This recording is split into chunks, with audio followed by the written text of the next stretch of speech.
It's an early autumn day in New Hyde Park, New York. At Searingtown Elementary, the 1958 school year has just begun. Students are gathered in their homerooms, where they bow their heads and fold their hands to pray.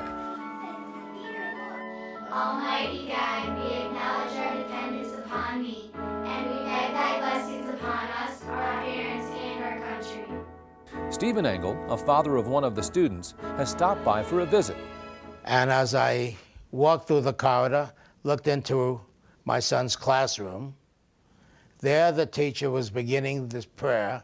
She had clasped her hands, lowered her head, and I couldn't hear the words so well, but I think she said, "Let us pray." And I said, this is not what I send my child to school for. Even though the students are not required to pray, Stephen Engel believes his son's First Amendment rights have been violated. Together with the parents of 9 other students, he files suit in New York State Court in an attempt to eliminate prayer in the state schools. The parents lose this case, but they appeal.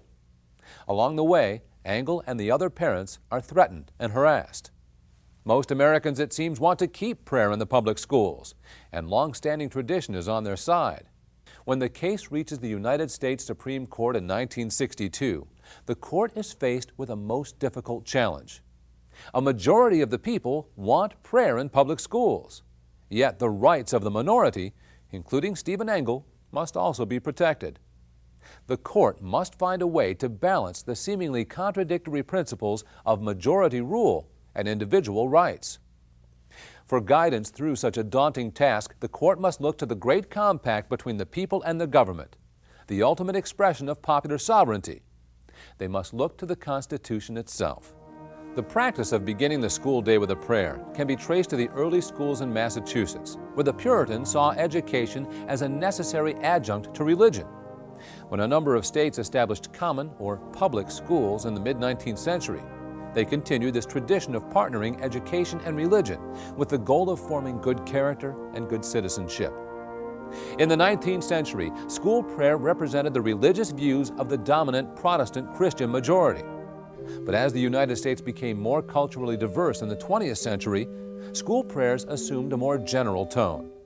In New York, the Board of Regents prescribed what it considered a non-denominational prayer that would reflect the common assumptions of all religions and offend no one. This was the prayer to which Mr. Engel and the other parents objected.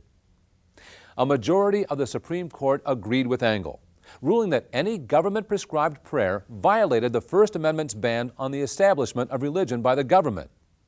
This ruling, in the case known as Engel versus Vitale, unleashed a firestorm of criticism against the court. Opponents accused the court of trying to take God out of the schools, ignoring the wishes of a large majority of the people, as well as more than 200 years of tradition. Because the justices were not elected and not accountable to the people, critics felt they should not have the power to thwart the will of the majority. But the majority of the court knew that popular sovereignty and democracy were not the same thing. They knew that the Constitution was the original contract between the sovereign people and their government. And the Constitution expressly guaranteed that the government would never have the power to control or decide how the people could pray. When the people gave their consent to be governed under the Constitution, they did so with the understanding that certain rights would always be preserved. Among the most fundamental of these rights was religious freedom.